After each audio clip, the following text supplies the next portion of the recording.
첫 번째는 참 안타까운 사고가 벌어졌지요. 강릉 펜션 사고. 참 고교생들 정말 아까운 우리 젊은이들이 숨졌습니다. 그런데 이 정부 들어와서 안전 그렇게 강조했는데 계속 인명사고가 잇따르고 있어요. 왜 그럴까요? 한번 저희들이 짚어보도록 하겠습니다.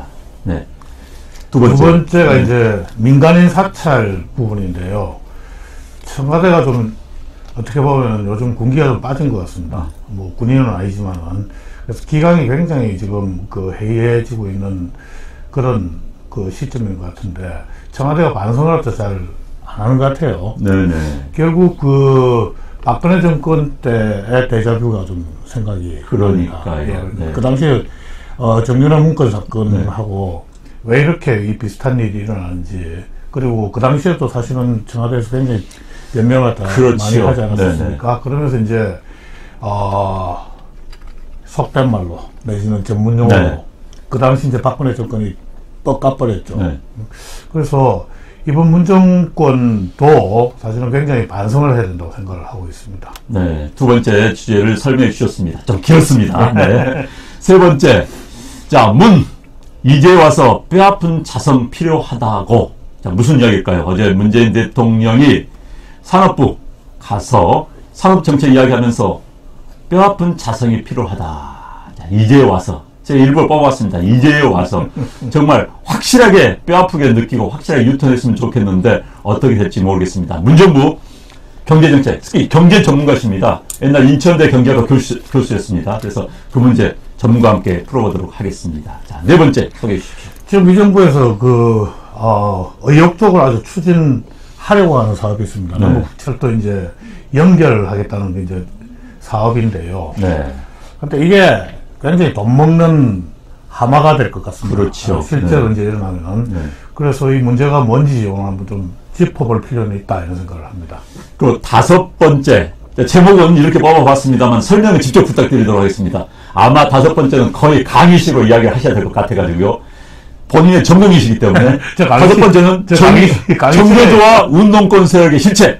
정교조와 싸웠습니다. 또 운동권 세력과 많이 싸웠기 때문에 그걸 다섯 번째 주제로 하도록 하겠습니다. 사실 최근에 일어나고 있는 이 좌파 정부, 좌파 세력의 실체를 갖다 제대로 알기 위해서는 소위 이제 NL과 PD라는 이 좌파의 양대 세력들이 있습니다.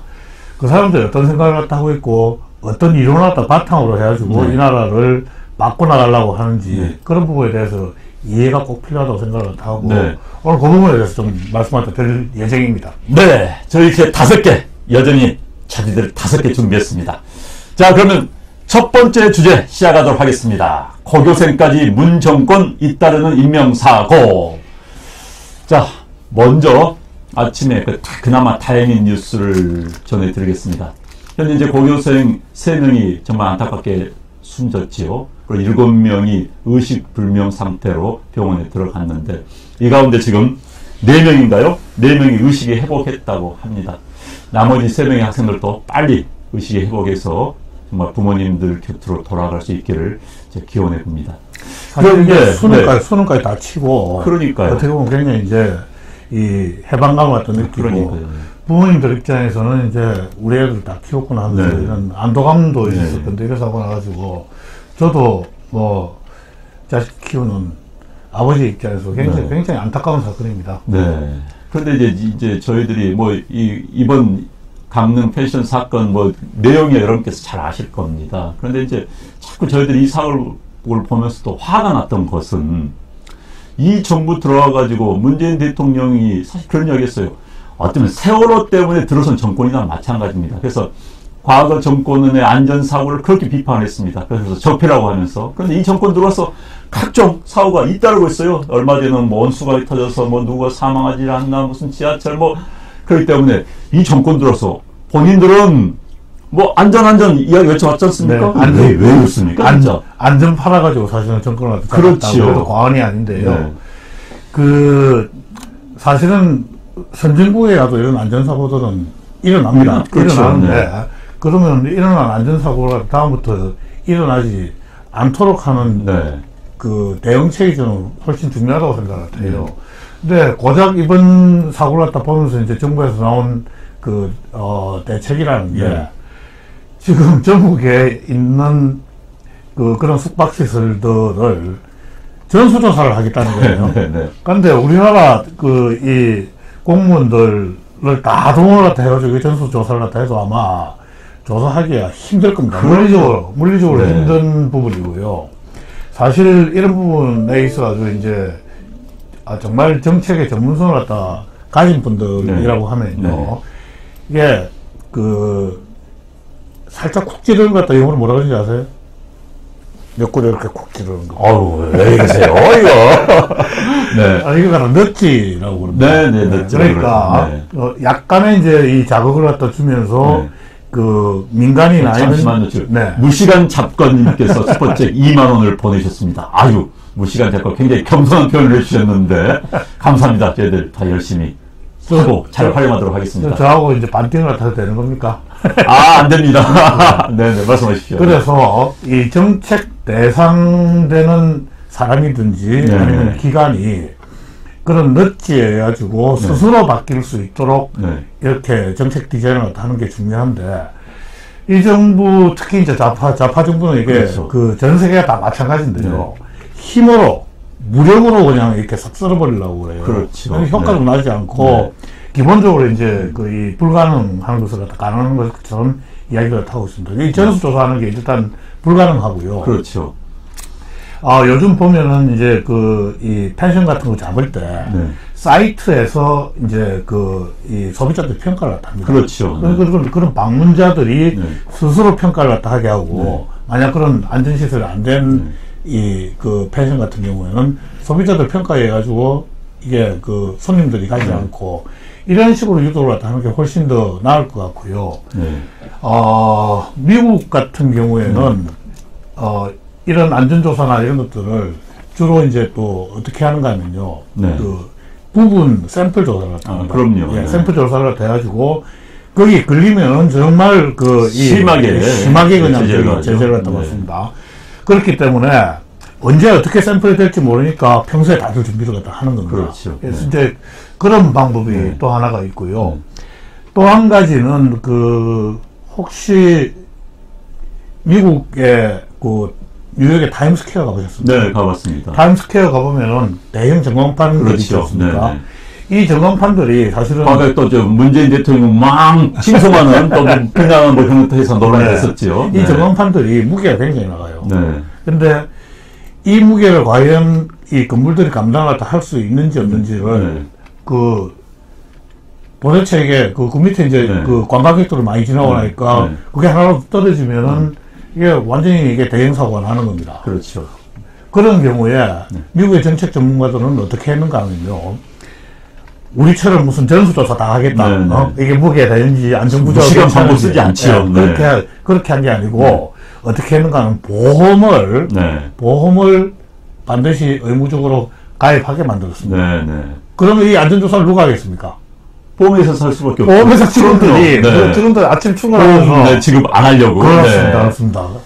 이게 이제 자본주의 사회에서 순수한 구조죠. 이제 시장을 이용하는 방법이라든지 아니면은 넛지를 갖다 통한 방법이라든지 그래서 이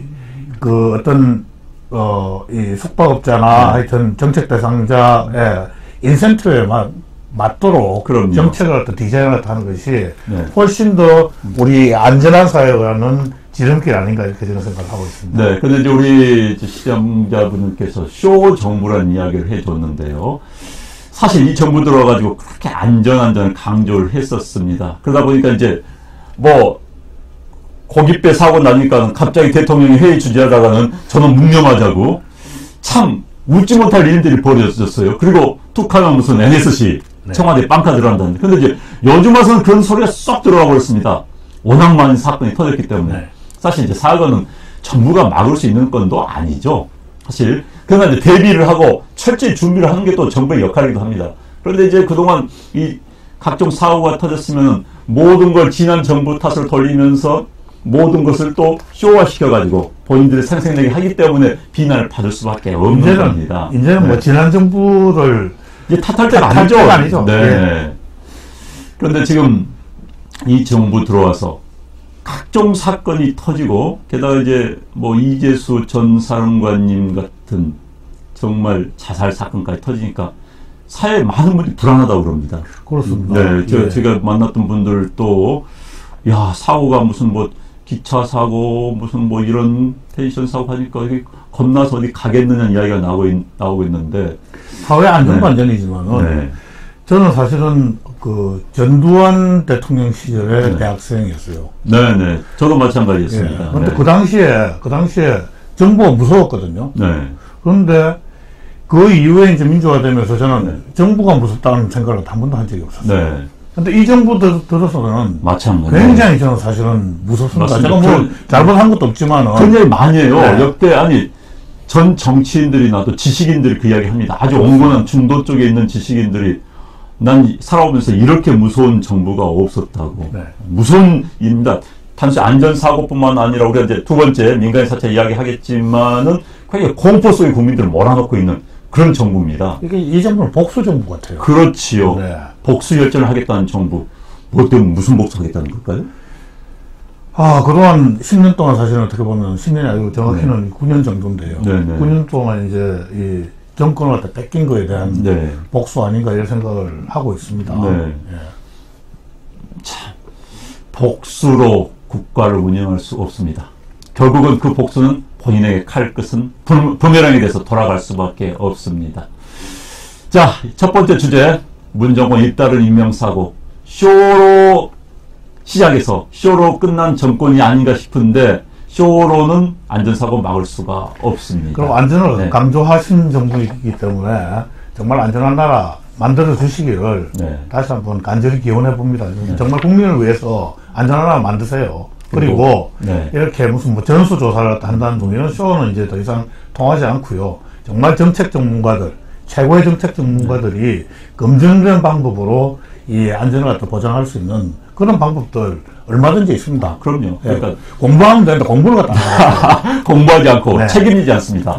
말은 좋습니다. 말은 좋은데 책임지지 않은 정권. 그러다 보니까 안전사고도 지금 책임지지 않은 상황들이 벌어지다 보니까 이렇게까지 많은 사고들이 벌어지고 있습니다. 책임지십시오.